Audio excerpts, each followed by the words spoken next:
It's good to be here, and I would like to thank the against apartheid.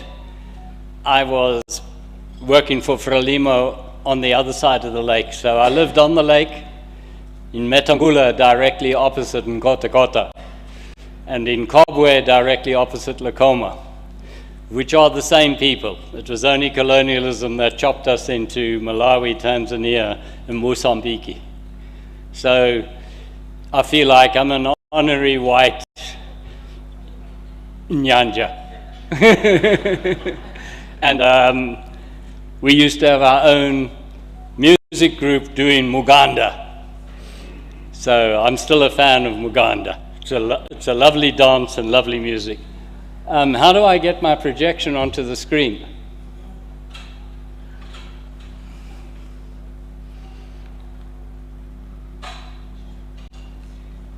Ah, there we have it. No, it's on my screen. But it's not there. Okay, it's your projection. That's fine, but it's not there. Sorry, I was chatting because I was hoping our technical people would sort this out. Okay, so I'm going to talk about leveraging our resource advantage. We've heard how we are basic producers of basic commodities. We're all banana republics, including South Africa. You know, gold, platinum bananas, iron ore bananas, you guys, tobacco bananas. We export bananas. We are banana republics. What we got to do is how do we leverage our bananas, our comparative advantage to industrialize, like, in fact, the US did. The US started with bananas. It was agriculturals and minerals. And they built their industrialization around their comparative advantage. Their early industries were around inputs into farming, mining, and then, of course, the beneficiation. So, we still are trying to project. Maybe someone needs to do this. Oh no, the HDMI is connected. Let's see. HDMI is connected. Maybe you've got to go into display. Yes. Apologies for this. So what I'm going to talk about is how can we do this? And I'm going to show that we have a pile of African policies saying how to do it. But we still don't do it. We still listen to the advice, you know, World Economic Forum, World Bank, and they've got the wrong advice. They tell us to open up, free, all good things will happen. Belief in the God, the market. Meanwhile, the countries like China intervened. So we need developmental states that guide development. And that's why this forum is so important.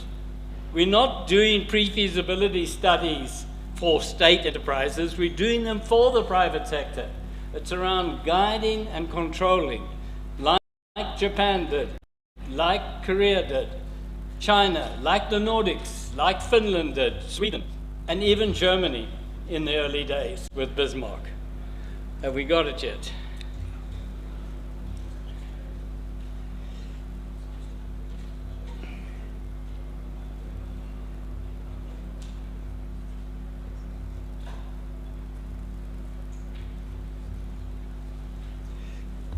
Just go to display. Is it just go display? Yeah, I think it has jumped. Let me just restart. Okay. Sorry, he's going to reboot it. We're just killing it. And we're going to try again. Still nothing.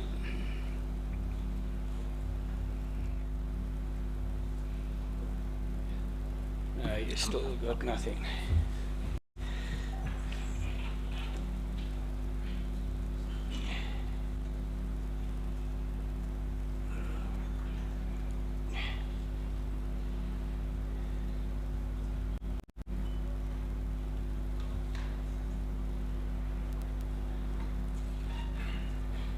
Sorry, we have a technical problem. It's not my computer, so I don't know.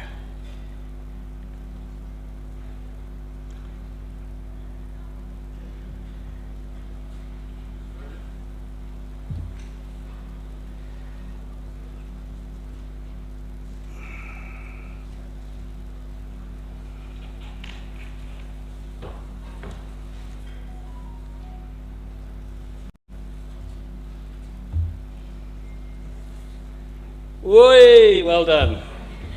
Zikomo bambu. Zikomo kwambiri. Thank you very much for that. Okay, so let's start moving very quickly. The first is, it's very clear from our exports that we are a banana republic right across the region. We can see that it's mainly agro-commodities, low value addition, and we're at the very end of the value chain. In the low value addition, we heard others say, even the next step would quadruple sometimes the value. We suffer because of their commodities, their volatile prices, very vulnerable to climate change, obviously rainfall, drought or floods, decline in terms of trade, which commodities have always had.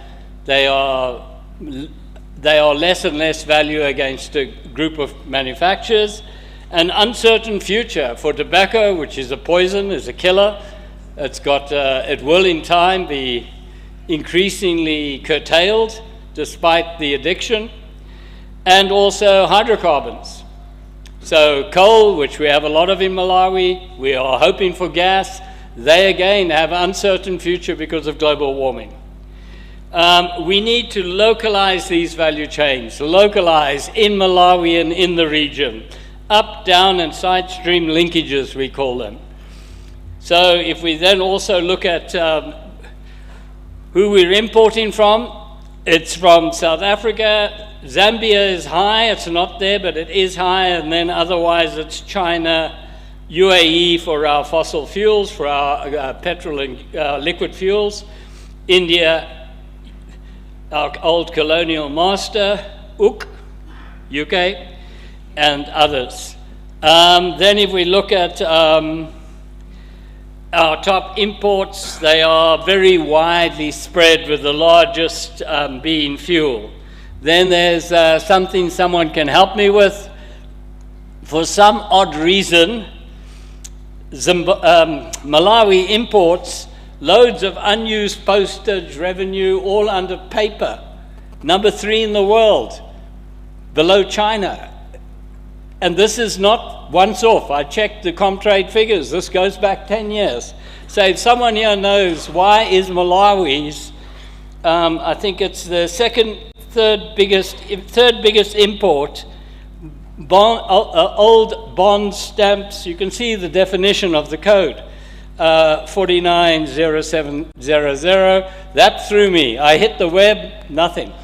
So if there's anyone from the Ministry of Trade who can tell me why Malawi is number 3 importing old bonds and treasury notes, etc., I'd be happy.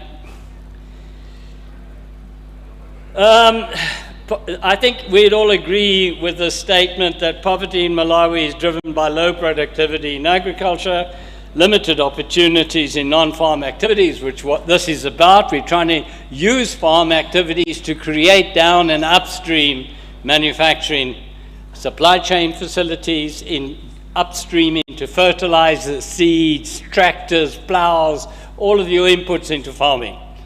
Irrigation equipment, valves, pumps, etc., etc., etc. We have a comparative advantage in having a reasonably good market for those. So, volatile economic growth, because we are in primary commodities, they are volatile. Rapid population growth, there's not a lot we can do about that, other than we know that as GDP per capita goes up, population growth goes down. So the Europeans in the 19th century were breeding like rabbits, and as they got rich, they stopped. But their excess population, they exported to the countries where they wiped out the locals, like the US, Canada, Australia. So in fact, now there are more Europeans outside in the genocide republics than there are in Europe. We do not have that opportunity. We can't go somewhere else, kill everyone, and fill it up with Africans. So we have to live within our borders. We can't do what the white man did. I don't think the world would accept it either. Limited coverage of safety net programs, very limited, and of targeting challenges, targeting the resources we have. So, what are we going to do about that? And what I'm recommending here is not me. I'm repeating now many of our own documents. I'm repeating the Africa Union commodities strategy, the Africa commodities strategy. I'm repeating the Africa mining vision of 2009. I'm repeating the SADC regional mining vision. I'm repeating the UNECA economic report for Africa of 2013. So I'm just a stuck record. I just hope that every time I repeat, someone might listen. We have already decided to do what I'm going to say, but we don't do it. Okay, so use our resources endowment, which is the one thing we have. What do we have? We have resources, bananas, tobacco, whatever, sugar, and then we have lots of very unskilled labor. That's what we have. So how do we use that to get out of this poverty? This resource-based strategy I'm putting forward is built on resource production comparative advantage across the region for minerals and our biomes, etc., as an opportunity to build the commodity value chains, the up, down, side string. You start, we have an advantage, that leads to other advantages. Then leverage our state rights and purchasing power together with creating a conducive environment. So what we're saying, we are giving foreigners leases. Those leases come with conditionalities. Those conditionalities should stipulate local content, both up and downstream, should be stipulating indigenous ownership over time. All energy is a state right. Minerals are a mining license. We must use all of the state rights, concessions, licenses. We must use those to help value chain development. So we don't allow the investor just to take the commodity. They must, over time, at a reasonable rate, go into the inputs, outputs, and side stream. At the same time, that's a little bit of a stick. We must also have a carrot. We must be working on the conducive environment. Such here today is part of that environment. Having a project preparation facility for the private sector. We must have availability of capital. We must have much more constant currencies. Why do we have in SADC all these different currencies? Can't we come together and, like East Africa, they're working now towards a single currency, like in West Africa, where all of our entrepreneurs can get money, debt and equity at a reasonable rate, maybe 300 basis points above inflation. So we'd want to see it at like 6%. While I look around and you're borrowing in Zambia at nearly 30%, I must say I don't know what you're borrowing in Malawi, but it's most probably above 20%.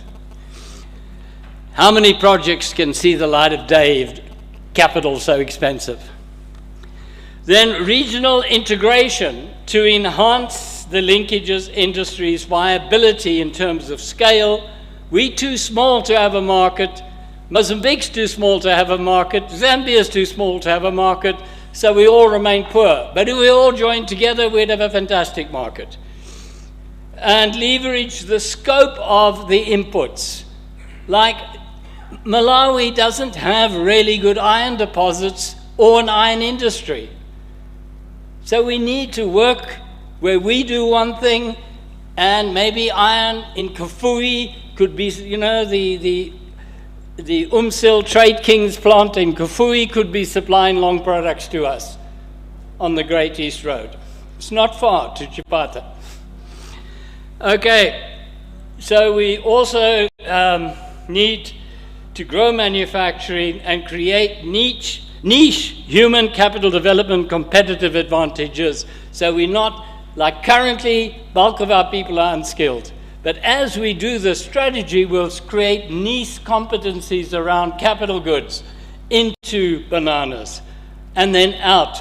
For that, we'll need technicians, fitters, turners, mechanics, electrical people, engineers, etc., and we'll create niche competencies, and then we'll move from a comparative advantage to a competitive advantage, and that's where we want to be. This is what I'm saying, is I'm nothing but a tape recorder.